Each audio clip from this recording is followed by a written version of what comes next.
Printemps 1974. Le petit village allemand de Langenbräu est pris d'assaut par la presse internationale.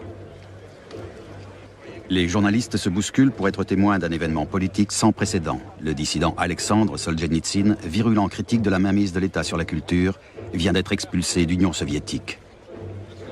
Il trouve refuge dans la maison de campagne du prix Nobel de littérature Heinrich Böll.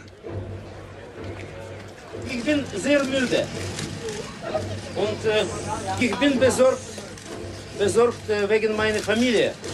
Ich muss telefonieren nach Moskau.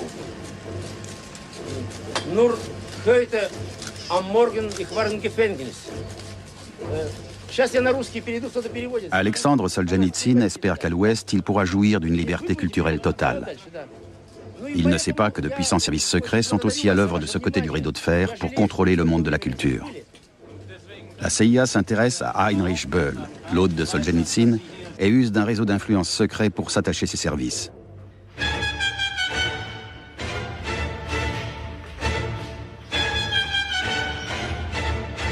La CIA recrute des représentants de l'élite culturelle occidentale et les utilise pour mener sa guerre froide culturelle. Écrivains, plasticiens, musiciens et compositeurs, tous sont mis à contribution par les services secrets américains. La CIA prête une attention particulière à l'accueil de Solzhenitsyn par Heinrich Böll. Je me souviens très bien du jour où Solzhenitsyn a été déchu de sa nationalité et expulsé d'Union soviétique. Je prenais les appels dans le bureau de mon oncle à Cologne.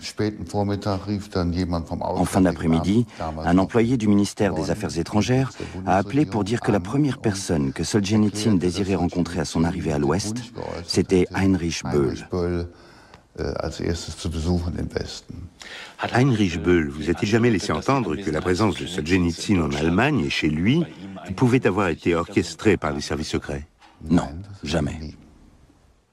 Au cours de ses voyages en Yougoslavie avec le président Tito, Böll est honoré comme l'ambassadeur d'une littérature indépendante de l'appareil d'État. Les interlocuteurs communistes de Böll ignorent sûrement que les rapports de voyage de l'écrivain sont transmis aux services secrets ouest-allemands et américains, via une organisation chapeautée par la CIA, le Congrès pour la liberté de la culture.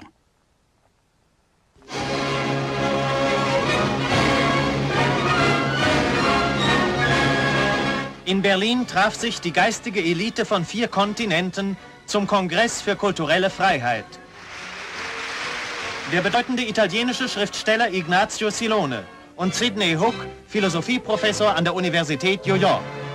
Die dreitägige internationale Arbeitstagung fand ihren großen Abschluss in einer öffentlichen Kundgebung am Funkturm unter dem Motto Freie Kultur in einer freien Welt.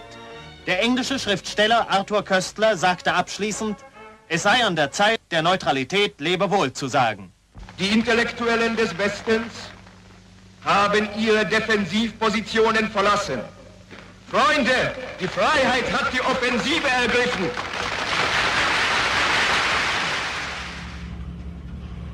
L'offensive du Congrès pour la liberté de la culture commence fin des années 60 à Cologne, ville où réside Heinrich Böll.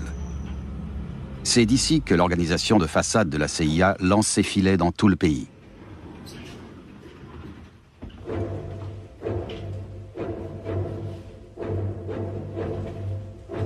Le responsable secret du Congrès à Cologne est l'éditeur Joseph Kaspar Witsch, ancien fonctionnaire de la culture sous le régime nazi. Il y fonde une maison d'édition, Kiepenheuer und Witsch, qui propose un catalogue prestigieux.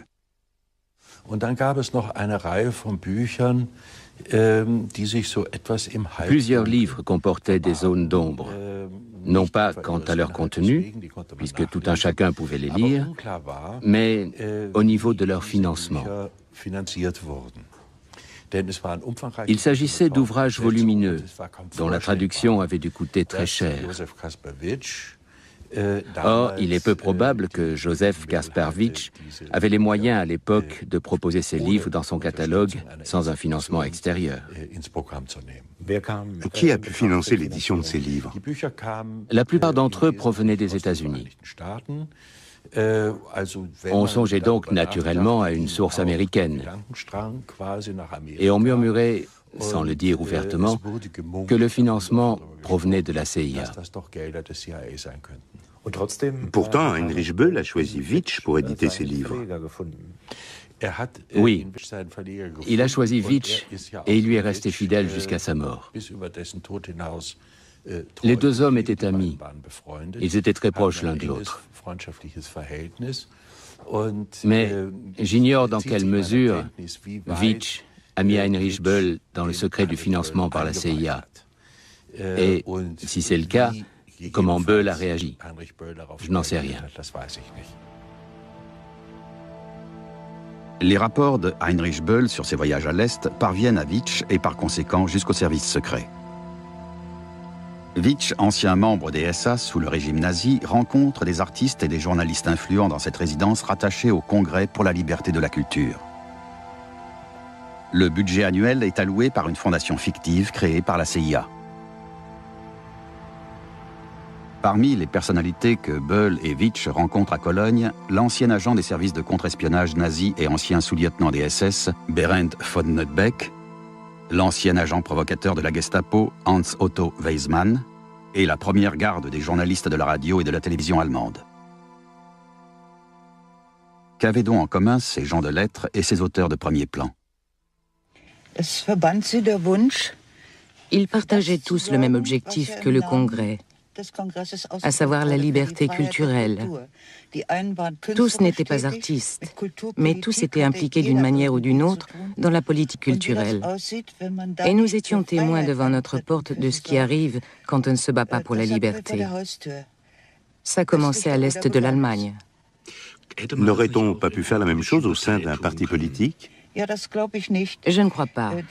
Les partis politiques n'ont pas pour principal objectif la sauvegarde de la culture, même si c'est inscrit dans leur programme. Les partis politiques ont quantité d'autres objectifs. Le risque aurait donc été qu'un tel choisisse tel parti, un tel autre, et qu'au final on se déchire au lieu de s'unir. Vous souvenez-vous d'une action relative à la politique culturelle du Congrès qui ait été couronnée de succès? Oui, une de nos actions menée en 1961. Après la mort de Boris Pasternak, le régime soviétique a fait arrêter Olga Ivinskaya, la muse de l'écrivain, sans doute pour lui faire payer les méfaits reprochés à son compagnon décédé. Notre centrale de Paris nous a fait parvenir un texte en me demandant de le faire signer par des personnalités importantes et de le publier. J'ai appelé Böll, qui faisait partie du Congrès, et je lui ai lu le texte. Je lui ai demandé s'il acceptait de le signer et il a répondu « Évidemment », et le texte a été publié. Un peu plus tard, au milieu des années 60, on a appris que la centrale parisienne du Congrès était financée en grande partie par la CIA. Le soupçonniez-vous? Non, nous étions tous financés par la CIA, mais nous ne nous en doutions pas. Nous recevions de l'argent de la Fondation Ford, laquelle était en réalité financée par la CIA. Cela dit, si je l'avais su à l'époque, cela ne m'aurait pas choqué. Je me serais dit, la CIA dépense enfin son argent pour une noble cause. Des sommes colossales sont engagées pour influer sur l'art et la culture européens et pour financer des congrès très onéreux tels cette grande manifestation à Berlin-Ouest. Elles sont versées via des dizaines d'institutions américaines comme la Fondation Fairfield de New York. Ces fondations font transiter l'argent de la CIA à la centrale européenne du Congrès pour la liberté de la culture basée à Paris. Témoignage de Tom Braden, ex-agent de la CIA. Nous prenions contact avec une personnalité très riche de New York. On lui disait qu'on voulait créer une fondation. On lui expliquait nos objectifs et on lui demandait de garder le secret. La personne s'empressait d'accepter. On éditait du papier à son en-tête, et voilà, la fondation était créée. C'était un dispositif très simple. Les fonds dispensés par la CIA sont avant tout destinés à alimenter la gauche anti-stalinienne. La maison d'édition Witsch s'impose tout naturellement. Le catalogue répond aux exigences de la CIA, un cercle d'écrivains restreint mais extrêmement influent. Les auteurs doivent se faire les apôtres de la liberté individuelle et des valeurs libérales. La critique envers les États-Unis est tolérée, mais elle ne doit pas être trop virulente ni s'accompagner de sympathies communistes. Carola Stern, ex-agent américain et ami de Böll, travaille alors comme lectrice. La CIA recherche des intellectuels indépendants de l'appareil politique de leur pays, afin de les mobiliser en faveur des intérêts américains. Heinrich Böll a le bon profil. Monsieur Witsch m'a appris que Heinrich Böll a décliné le poste de président du groupe de Cologne, mais qu'il participera pleinement aux activités du Congrès. Je poserai la question à Böll. Dans la lutte contre la dictature culturelle communiste, nous sommes tous dans le même bateau. Böll est considéré comme un modèle. C'est un modéré de gauche, anticlérical, et il prône les valeurs occidentales. Il avait le profil exact recherché par la CIA pour réussir son ambitieux programme d'infiltration de la totalité du milieu culturel de gauche en Europe. Un programme qu'elle avait lancé à la fin des années 40. Quels étaient ses objectifs ? À l'aide de fonds et de moyens secrets, amener les intellectuels européens critiques et socialement engagés à diffuser l'idéologie américaine. Ou bien, comme le formule une directive de la CIA, telle une araignée dans sa toile, contrôler l'ensemble de la vie culturelle européenne afin qu'elle ne s'oppose pas à la libre entreprise et à l'économie de marché propre au système américain. Tom Braden, ex-responsable de la CIA, considère cette action culturelle secrète comme un service rendu à la liberté.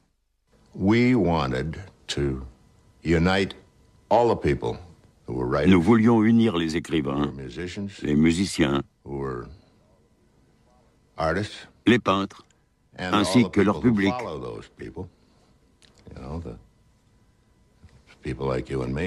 Des gens comme vous et moi, qui vont au concert et visitent des expositions, afin de montrer que l'Europe de l'Ouest et les États-Unis étaient très attachés à la liberté d'expression, ainsi qu'à l'accomplissement intellectuel, et qu'ils refusaient d'imposer aux intellectuels et aux artistes des diktats quant à ce qu'ils devaient écrire, dire, faire ou peindre, comme c'était le cas en Union soviétique.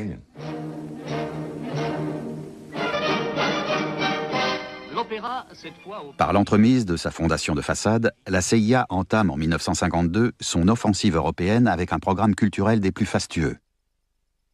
L'Orchestre symphonique de Boston ouvre à Paris le Festival du XXe siècle, en présence du président de la République Vincent Auriol. Après le Sacre du printemps de Stravinsky, les musiciens interprètent des œuvres de William Watson et de Alban Berg.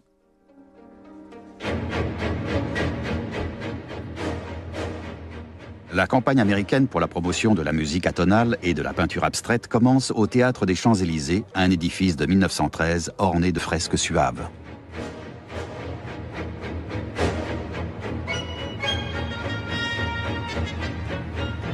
Le financement occulte de cette manifestation est assuré par la CIA et le Congrès pour la liberté de la culture. C'est une manifestation assez impressionnante, fastueuse, d'ailleurs qui a été critiquée parce que dans un pays qui se relevait de la guerre, comme la France de l'époque, c'était peut-être un petit peu trop fastueux, mais la pointe était très claire. C'était deux choses. D'une part, soutenir l'art moderne contre le dénigrement et même les attaques contre l'art moderne dans la musique, dans la peinture, etc., qui venaient aussi bien du nazisme que du communisme à l'époque. Et deuxième message, tout aussi important, c'est de montrer que les États-Unis n'étaient pas seulement un pays de culture de masse, de Coca-Cola et de musique vulgaire ou populaire, mais qu'elle était le support de la modernité artistique. La campagne culturelle que la CIA mène en Europe est étrangement en contradiction avec la sensibilité culturelle qui prévaut aux États-Unis. Aux États-Unis, ces artistes et ces scientifiques font l'objet de poursuites et d'accusations, comme en témoigne cet article paru dans l'hebdomadaire Life.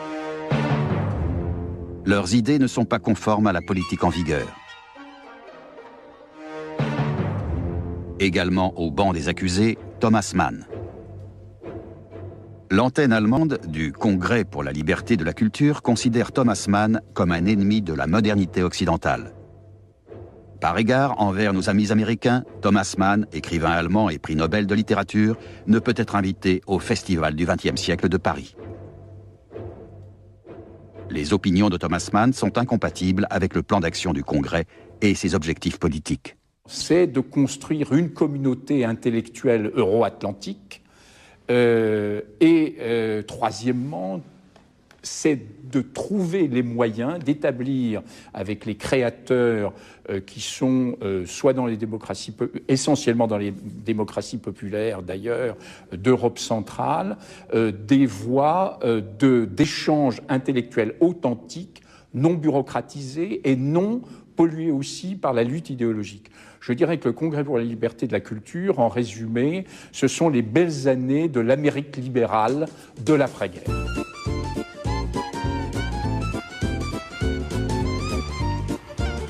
Les belles années de l'Amérique libérale de l'après-guerre sont organisées par la centrale parisienne du Congrès pour la liberté de la culture. Et ce sont en réalité les Européens qui mettent la main à la poche.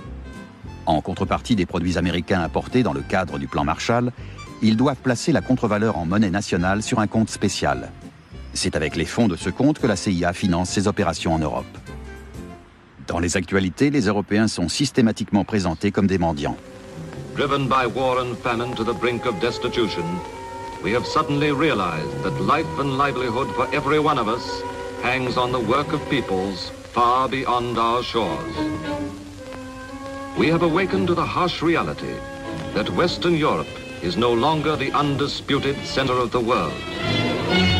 Across the Atlantic stands a mighty nation, and now forging beyond us in wealth and strength.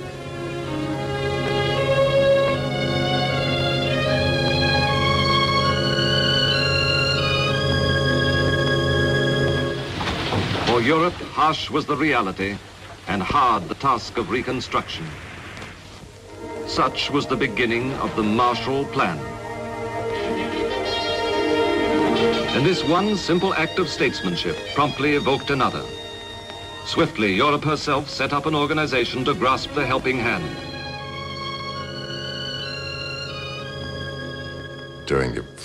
Le Congrès pour la liberté de la culture a vu le jour peu après le lancement du plan Marshall, qui impliquait la constitution par les Européens de fonds de contre-valeur. C'est avec le plan Marshall et les fonds de contre-valeur que nous avons financé le Congrès et d'autres organisations en Europe.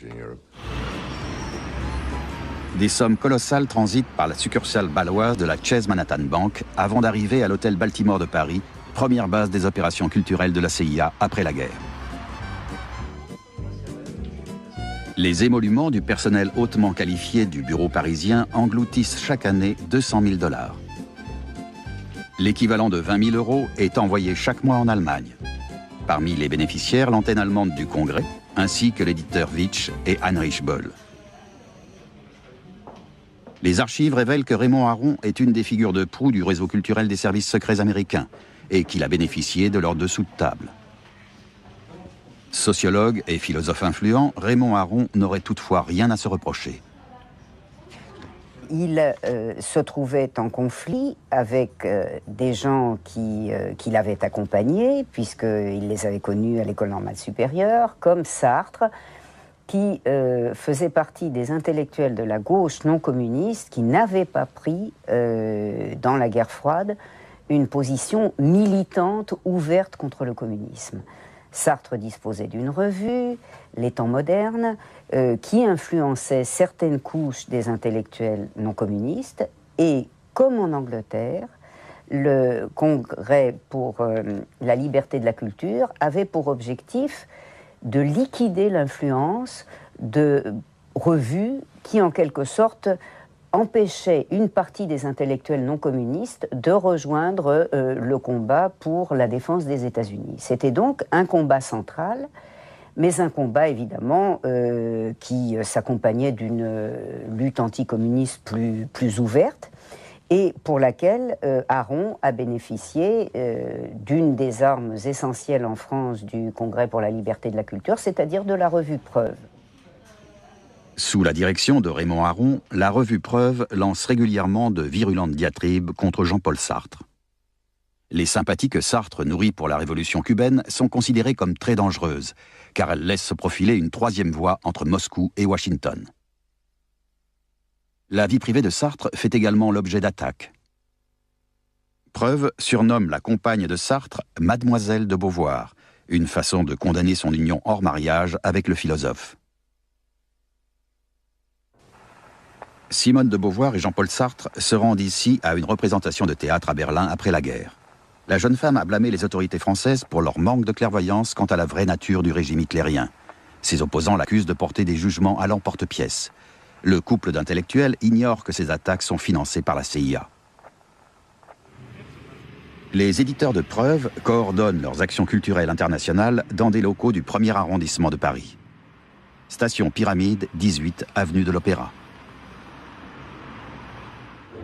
Ici travaille une équipe d'intellectuels de premier plan sous la houlette de François Bondy, directeur de la revue. Bondy entretient des liens étroits avec l'antenne anglaise du Congrès pour la liberté de la culture.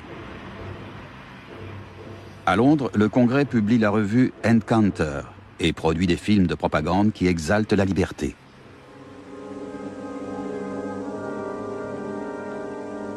Das sind die Menschen, die der Stimme lauschen, der Stimme des Totalitarismus. Und dort, wo diesen Versprechungen geglaubt wird, ist die Freiheit in Gefahr.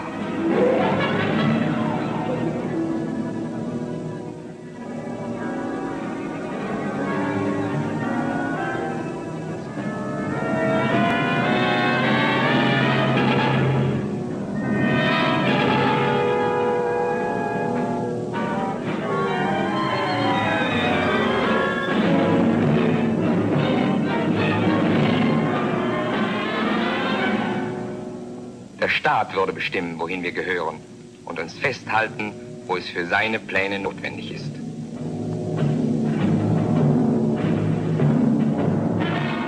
Darum müssen wir zusammenarbeiten als freie Völker und freie Menschen.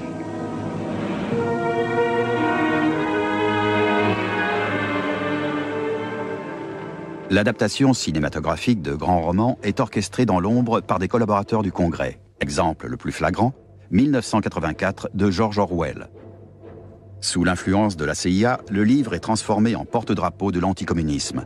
Le directeur du Comité américain pour la liberté de la culture supervise l'élaboration du scénario.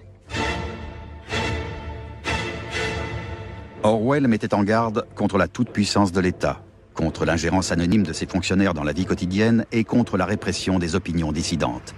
Or, la CIA intervient justement de façon toute puissante et anonyme pour réprimer les divergences d'opinion. À l'aéroport Tempelhof de Berlin, QG de la CIA en Allemagne, les services secrets américains emploient plusieurs milliers de collaborateurs.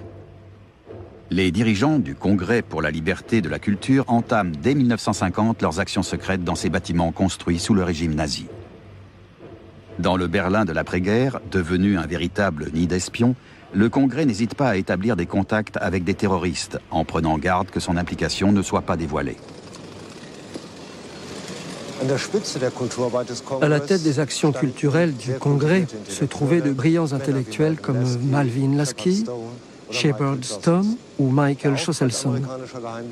La mission dictée par les responsables des services secrets était claire. Il fallait appliquer les directives de la CIA concernant les opérations secrètes. Ces dernières ne comprenaient pas seulement la propagande, mais toute la palette des sales coups, depuis le sabotage jusqu'à la subversion. Afin de ne pas porter atteinte au prestige des États-Unis, puissance démocratique luttant pour la paix, la planification et l'exécution des opérations devaient être organisées de façon à ce que la responsabilité des autorités américaines ne puisse pas être mise en cause.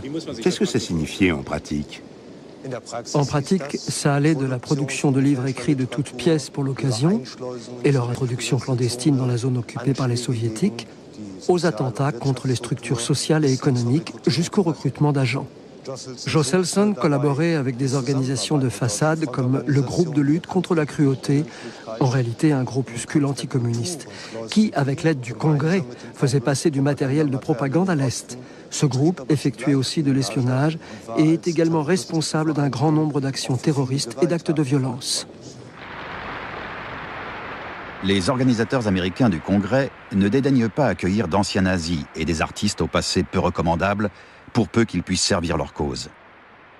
Lorsque le chef d'orchestre, Wilhelm Furtwängler, se voit reprocher son comportement sous le régime nazi, la CIA lui promet de régler l'affaire. Furtwängler fait allégeance à la cause américaine. Les responsables du Congrès protègent également Herbert von Karajan contre les retombées de sa carrière nazie. À New York, ces concerts provoquent un tollé au sein de la communauté juive, en vain. Le Congrès rétorque qu'il s'agit d'une atteinte à la liberté culturelle. Karajan n'est pas le seul à profiter de cette protection. Le comité artistique du Congrès de la CIA comprend l'ancien conservateur du musée berlinois, Kaiser Friedrich, ainsi que le conservateur de l'Institut d'art contemporain de Londres et celui du Musée national d'art moderne de Paris. Nul ne sait si ces hommes connaissaient la véritable nature du Congrès.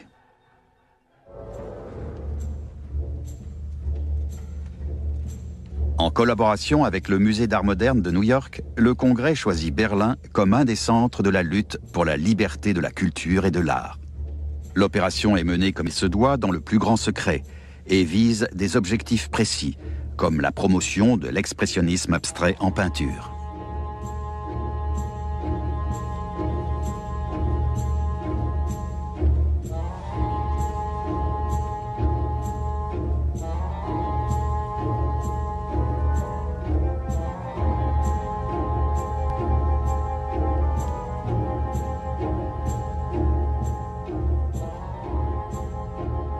Selon la définition du président du Musée d'art moderne et protecteur du Congrès, ce mouvement est l'art de la libre entreprise. L'artiste du XXe siècle a toujours été un adepte de la libre entreprise. Il se distingue en cela de ses prédécesseurs du XIXe siècle qui dépendaient de l'État, de l'art de salon, des traditions, de l'académisme. L'artiste du XXe siècle a toujours été libre et cette liberté, les artistes américains l'ont découverte avec l'émigration européenne. À New York, les grands artistes européens tels Max Ernst, Masson et Léger étaient tous des hommes libres, ce qui n'a pas manqué d'impressionner leurs homologues américains. Lorsque ces immigrants sont retournés en Europe, les Américains ont tenté de nier leur apport. Ils ont fondé un mouvement qu'ils ont présenté comme étant totalement américain et qu'ils ont baptisé expressionnisme abstrait. Pourquoi ce mouvement artistique est-il né grâce à des moyens clandestins? D'une façon ou d'une autre, l'art a toujours servi les structures officielles. Que ce soit au XIXe siècle, à la Renaissance ou dans l'Église, l'art a toujours été l'expression de la puissance. La politique s'est toujours servi de l'art pour affirmer son pouvoir. Il est donc tout à fait compréhensible qu'une grande puissance comme les États-Unis se soit servie non seulement des beaux-arts, mais de toutes les formes d'expression artistique afin de forger une sorte d'identité américaine. Grâce au Congrès et à ses organisations apparentées, cette fameuse identité américaine apparaît toutefois comme parfaitement européenne. L'objectif est d'ouvrir à nouveau le marché libre et commun des idées. Pour ce qui est des beaux-arts, il s'agit principalement de peinture abstraite. Les aides versées par le Congrès profitent surtout aux peintres abstraits. Günter Grass, peintre et prix Nobel de littérature, est de ceux qui ne se sont jamais pliés aux directives du Congrès.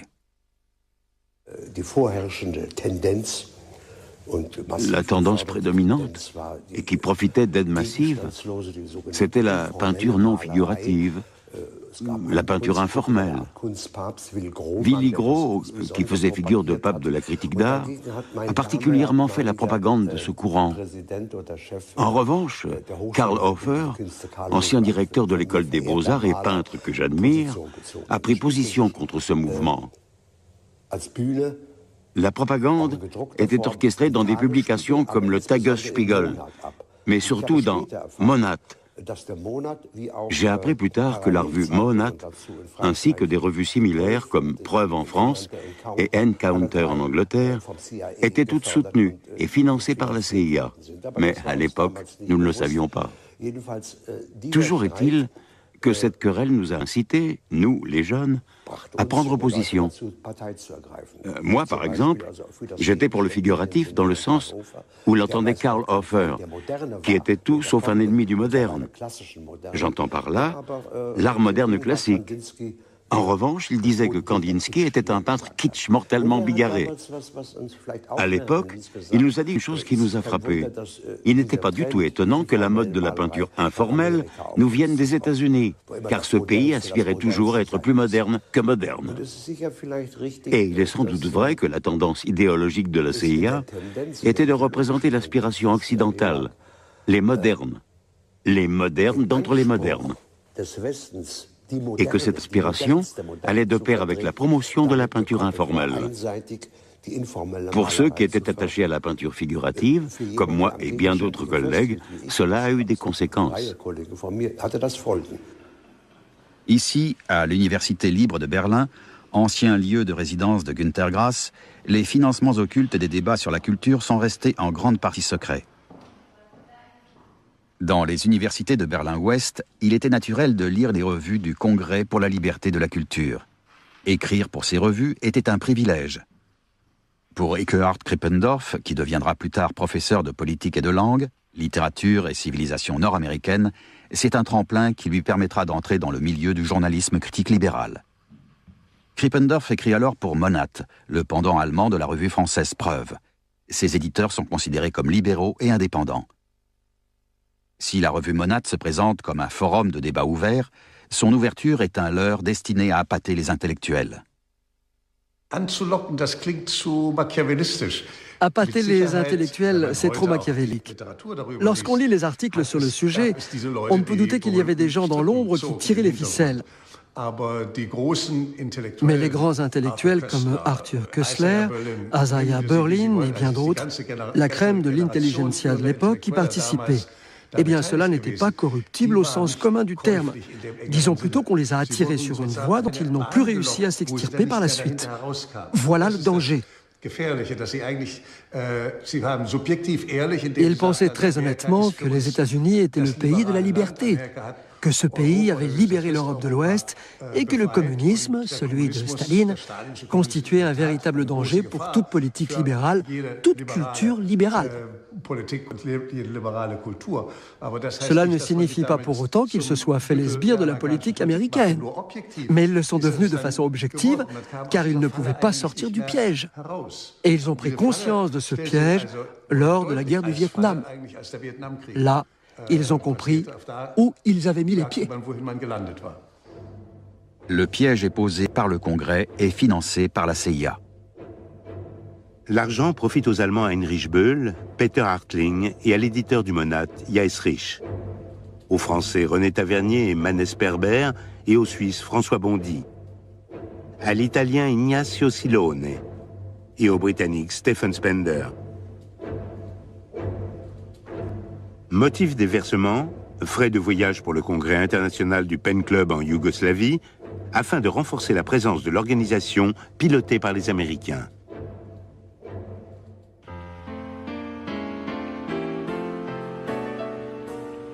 Ceux qui appartiennent au réseau du Congrès jouissent d'une attention particulière quand ils désirent se reposer. Ils sont invités à l'hôtel Villa Serbelloni sur les rives du lac de Côme en Italie.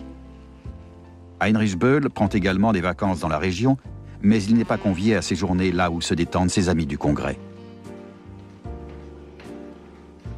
Mary McCarthy écrit à son amie Hannah Arendt. On a soudain l'impression de séjourner dans une sorte de Versailles. L'hôtel de luxe accueille la crème des collaborateurs engagés dans le combat pour la liberté culturelle, parmi lesquels des confrères de l'antenne italienne du Congrès. Elle est dirigée par un homme de lettres, ami du Congrès de Cologne, Ignazio Silone, très apprécié par Heinrich Böll. En 1950, Silone était un des écrivains italiens les plus connus et appréciés. Ses romans ont été diffusés par milliers d'exemplaires. Il était en Italie ce que Böll était en Allemagne et Aron en France. Il avait aussi été un antifasciste. Il était revenu en Italie pour participer aux travaux pour l'Assemblée constituante. Il était très connu. Il jouissait d'une grande autorité et était apprécié en Italie comme à l'étranger. Il est donc naturel que le Congrès pour la liberté de la culture se soit tourné vers Ignazio Silone lorsqu'il cherchait un représentant italien influent. Ces dernières années, nous avons appris des éléments que nous ignorions sur l'histoire et la biographie de Silone. Nous savions que Silone avait été communiste de 1921 à 1931, mais pas qu'il avait aussi collaboré pendant ces mêmes années avec la police politique de Mussolini. Il a livré des informations sur l'organisation communiste qu'il dirigeait lui-même. Plus tard, au cours de la Seconde Guerre mondiale, alors qu'il se trouvait en Suisse, il a repris une activité politique en relation avec Allen Dulles et l'OSS, les services secrets américains, qui ont précédé la CIA et qui commençaient alors à opérer en Suisse.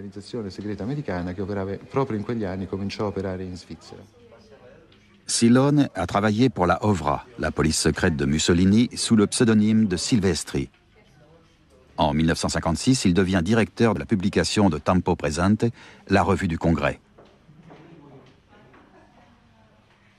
Tempo Presente est également financé par les fonds secrets américains. La revue enrichit la palette des intervenants de la centrale parisienne du Congrès. Sous l'instigation de Silone, la revue italienne sollicite ou échange des auteurs avec preuves en France, Monat en Allemagne, Encounter en Angleterre et Forum en Autriche. Opposé à eux, il y avait la revue dirigée par Alberto Moravia, qui s'appelait Nuovi Argomenti. Elle rassemblait des intellectuels proches du milieu communiste ou du Parti communiste. Pendant de nombreuses années, elle a décrit et expliqué la réalité du monde socialiste en le présentant comme un nouvel objectif de liberté à atteindre.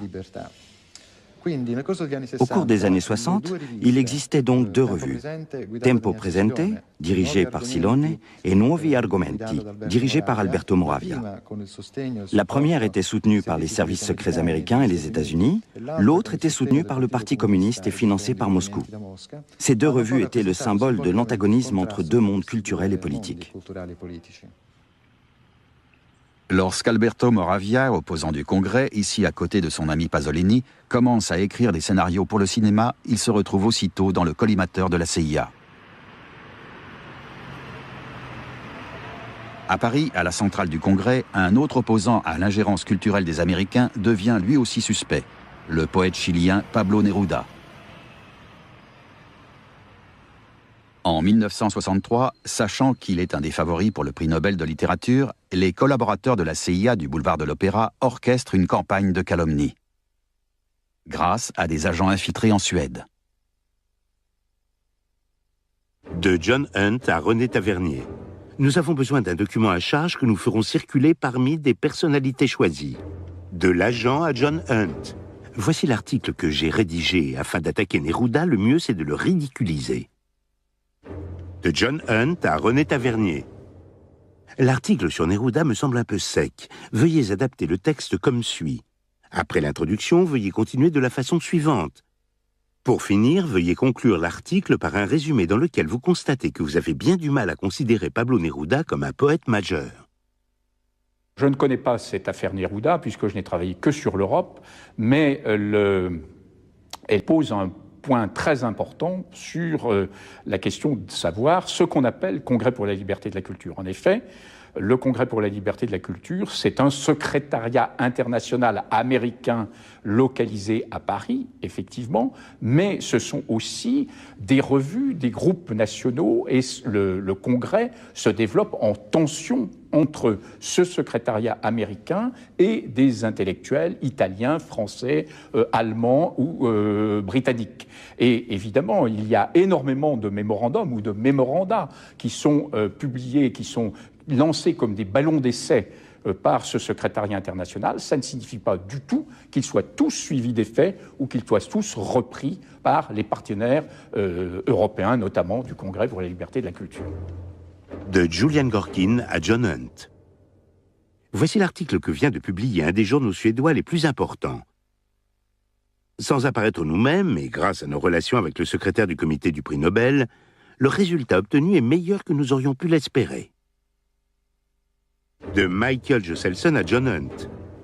L'article contre Neruda a été repris par plusieurs journaux sud-américains. Nous devrions utiliser ce texte et le diffuser sous forme de bulletin.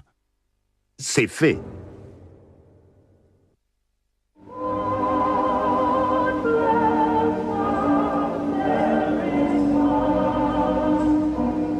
René Tavernier, à l'origine du dossier monté contre Pablo Neruda, est aussi le délégué du Congrès pour la République fédérale allemande. C'est l'époque où les modernes américains commencent à faire leur entrée dans plusieurs musées du pays. Le combat hégémonique pour la culture fait place à l'abstraction des contenus, des idées. Ces objets du quotidien américain dupliqués à l'envi sont globalement acceptés comme des œuvres d'art et doivent contribuer à mettre en veilleuse l'art à contenu social.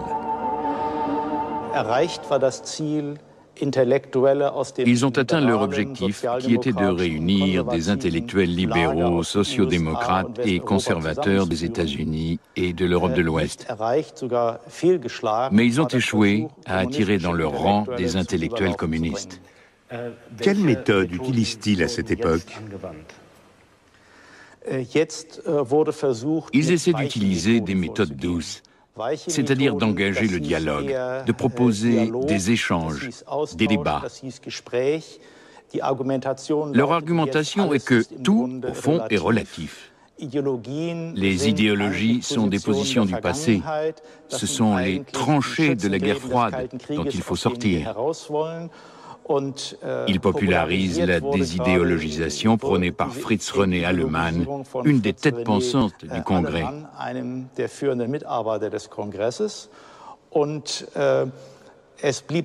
Cela n'a pas manqué d'influencer les intellectuels, surtout les journalistes soudain convaincus qu'ils n'ont aucun ancrage idéologique, qu'ils se trouvent au-dessus de la mêlée, qu'ils peuvent, avec une certaine nonchalance, balayer de la main les fronts idéologiques.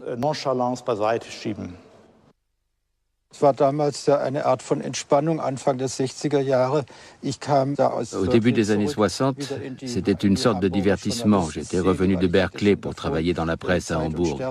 Auparavant, j'avais été conseiller au Zeit et au Stern. Cela ne nous a jamais posé problème de nous rendre 2 à 3 fois par mois dans les locaux du Congrès, afin d'y déguster une petite vodka de la CIA.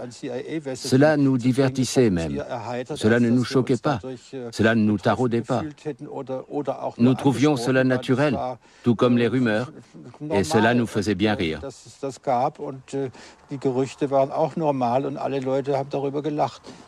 Les rumeurs sont fondées. En 1963, la centrale financière basée à Londres transfère $7 000 à Hambourg et près de $4 000 au cours du seul premier trimestre 1964. En 1963, près de $7 500 émanent de donateurs issus du milieu journalistique de Hambourg.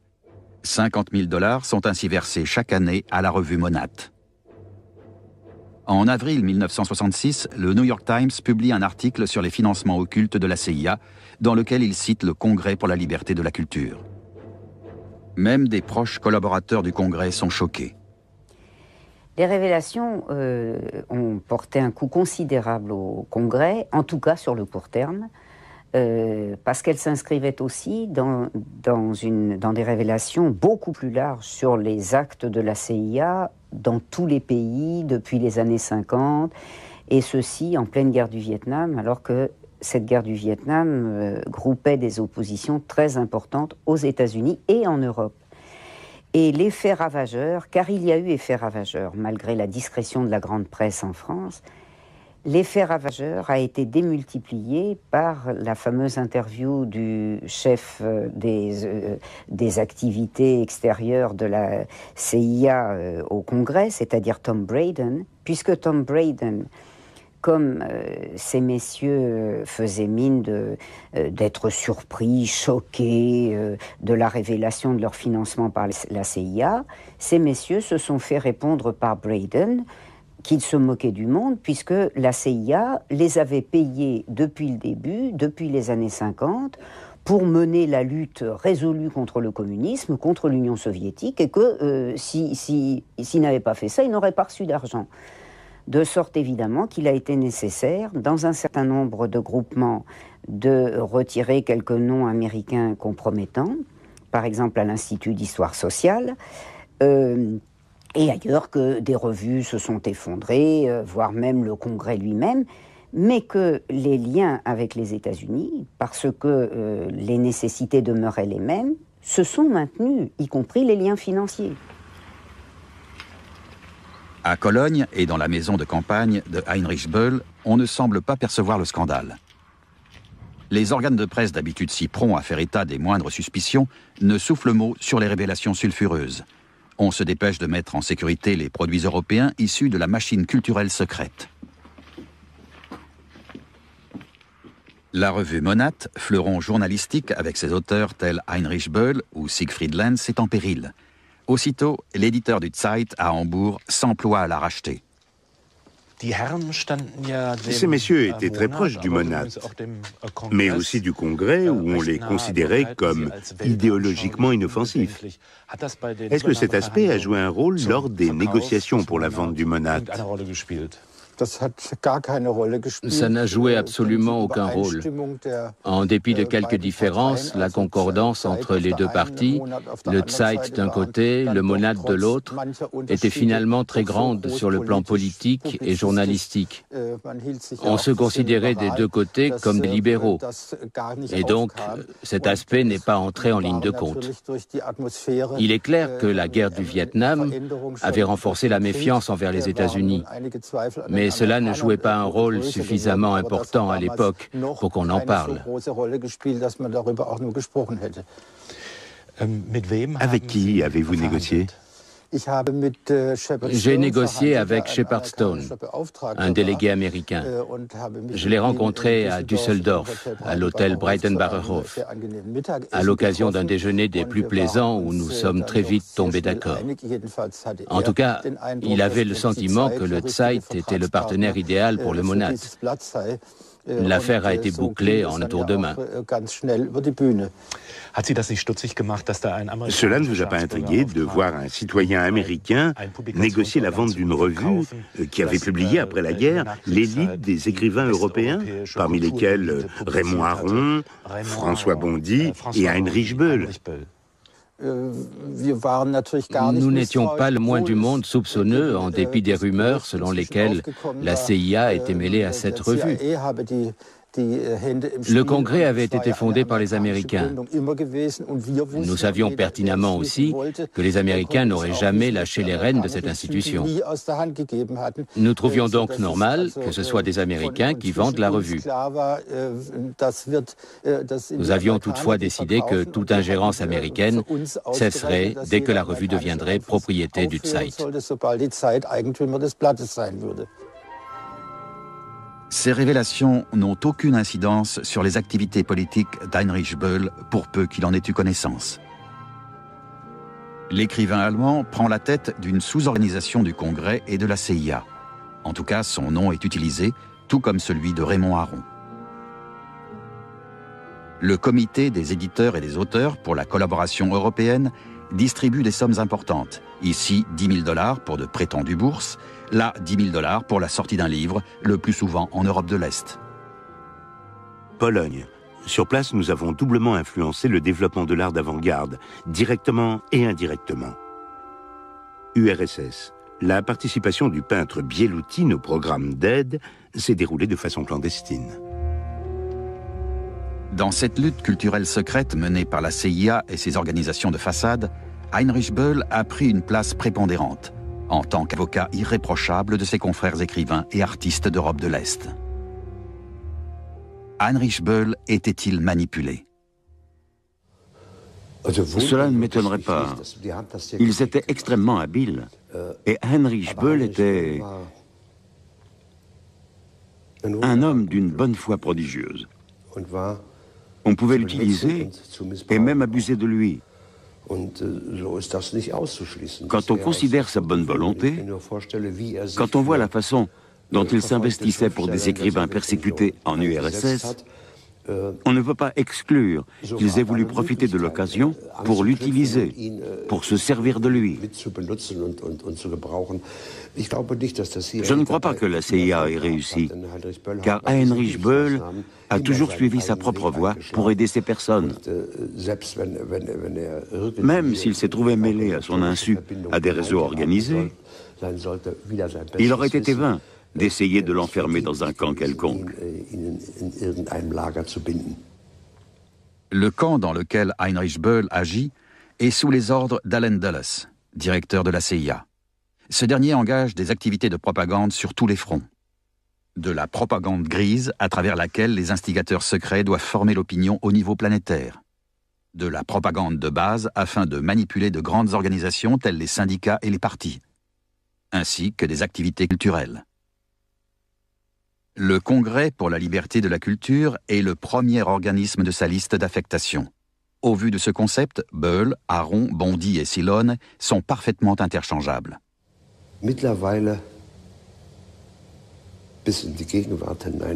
Aujourd'hui, il est clair pour tout un chacun que la CIA est une organisation criminelle, une qualité qu'elle partage avec quantité de services secrets. Et les Allemands ont beaucoup de mal aujourd'hui à éviter les pratiques criminelles.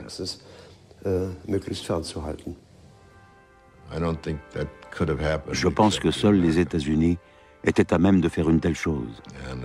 Et je suis content que la CIA ait été immorale, pour autant qu'il soit immoral de financer secrètement des activités essentielles pour la liberté de l'humanité. Si ça c'est immoral, eh bien j'en suis content.